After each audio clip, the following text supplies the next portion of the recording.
दोस्तों अभी हम बात करने वाले हैं फॉरेंसिक कार इन्वेस्टिगेशन के बारे में। जब भी कोई हमें फॉरेंसिक केस में या किसी भी क्रिमिनल केस में हमें कोई कार मिलती है तो हम उससे किस तरीके इन्वेस्टिगेशन कर सकते हैं। ऐसे तो लिमिटलेस इन्वेस्टिगेशंस है, ये डिपेंड करता है किस तरीके का क्राइम किया गया है और कार किस हालत में मिली है, किस तरीके से मिली है। आर्सन केस भी हो सकता है, यानी कि कोई जलने का केस भी हो सकता है। कार किसी क्राइम में यूज़ की गई है, चोरी में यूज़ की गई है, मर्डर में यूज़ की गई है, रेप में यूज़ की गई है। तो बहुत सारी चीज़ें डिपेंड करती हैं। चलिए हम बात करते हैं सचिन वाजे केस के बारे में। तो एनआईए ने बहुत सारी लग्जरी कार्स सीज़ की, जैसा कि आपने देखा कि एनआईए ने कितनी सारी लग्जरी कार सीज़ की। एनआईए ने अपनी इन्वेस्टिगेशन की और फिर फॉरेंसिक टीम को भी बुलाया गया। अब यहाँ पे फॉरेंसिक टीम को बुलाने का क्या मतलब था। सबसे पहले बात करते हैं हम स्कॉर्पियो कार के बारे में, जो एंटीलिया के बाहर हमें खड़ी मिली। तो आपने देखा कि जो वो कार थी, स्कॉर्पियो कार थी। सबसे पहले तो कार का मेक एंड मॉडल ही पहचाना गया, भाई कार का ये पता लगाया गया था ये कार किसकी थी।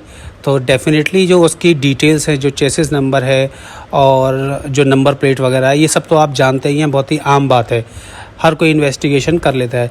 पर जब हम फॉरेंसिक इन्वेस्टिगेशन की बात करते हैं दोस्तों, तो फॉरेंसिक इन्वेस्टिगेशन में सबसे पहली बात आती है टाइप ऑफ द व्हीकल जो है।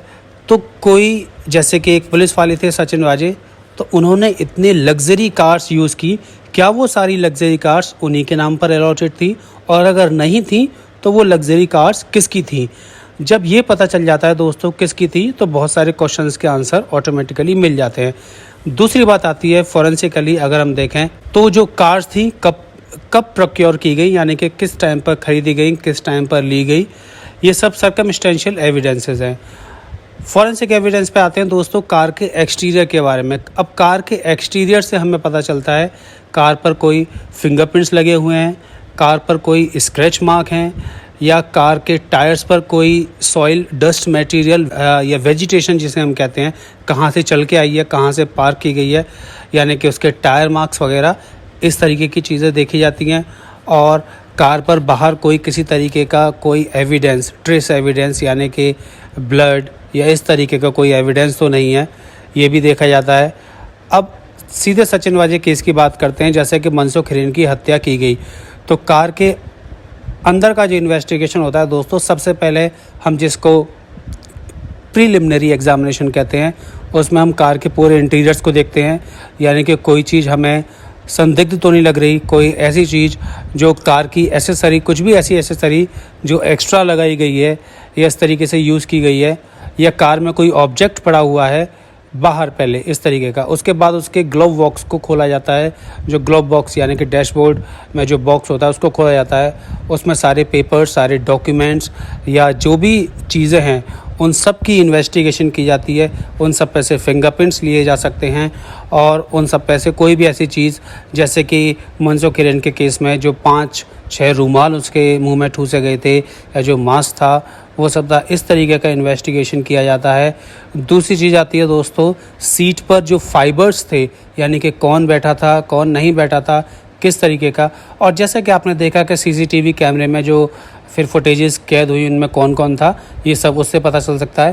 पर अगर हम खाली कार की बात करें तो जैसा कि मैंने बताया, फाइबर्स को हम देख के ये बता सकते हैं कि कौन बैठा था, कौन नहीं। उसके बाद आता है दोस्तों स्वेट एग्जामिनेशन। जब आप कार पर बैठते हैं, जब कार की सीट थोड़ी गीली हो जाती है, या आपकी पैंट, आपके ट्राउज़र्स, आपके कपड़े थोड़े गीले हो जाते हैं, स्वेट, इसे हम कहते हैं लोकार्ट्स प्रिंसिपल ऑफ एक्सचेंज। इस तरीके से कार के जो डस्ट पार्टिकल्स होते हैं वो किसी के भी ट्राउज़र पर जा सकते हैं, कपड़ों पर जा सकते हैं, और जो स्वेट वगैरह है वो कार पर आ सकता है।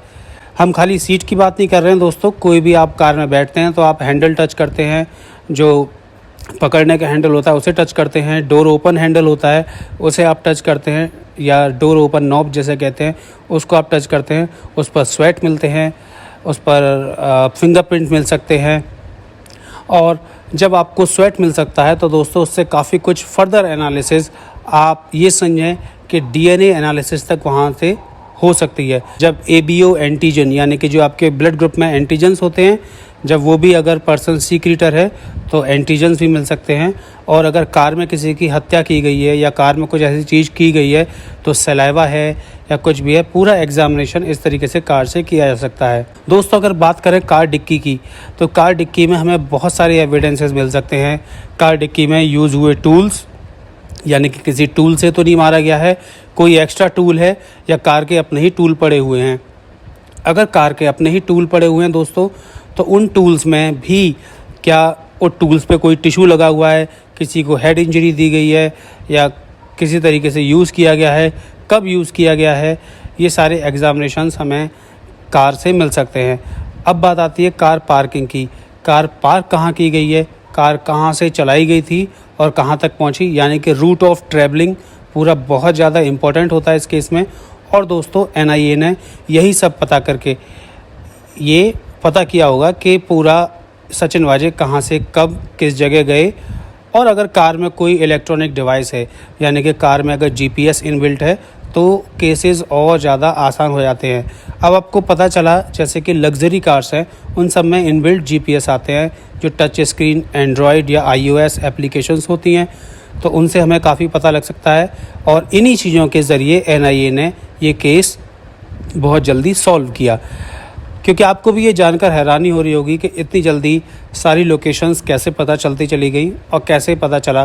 तो NIA के पास, क्योंकि इन्वेस्टिगेशन एजेंसी है, नेशनल इन्वेस्टिगेशन एजेंसी है, तो सारे एक्सेस हैं, सारे टूल्स के एक्सेस, फॉरेंसिक टूल्स के एक्सेस उनके पास हैं।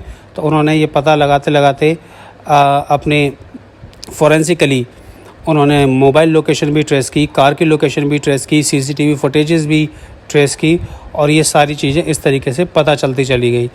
ऐसी जानकारी के साथ मैं आगे भी आता रहूँगा। आशा करता हूँ आपको ये वीडियो पसंद आई होगी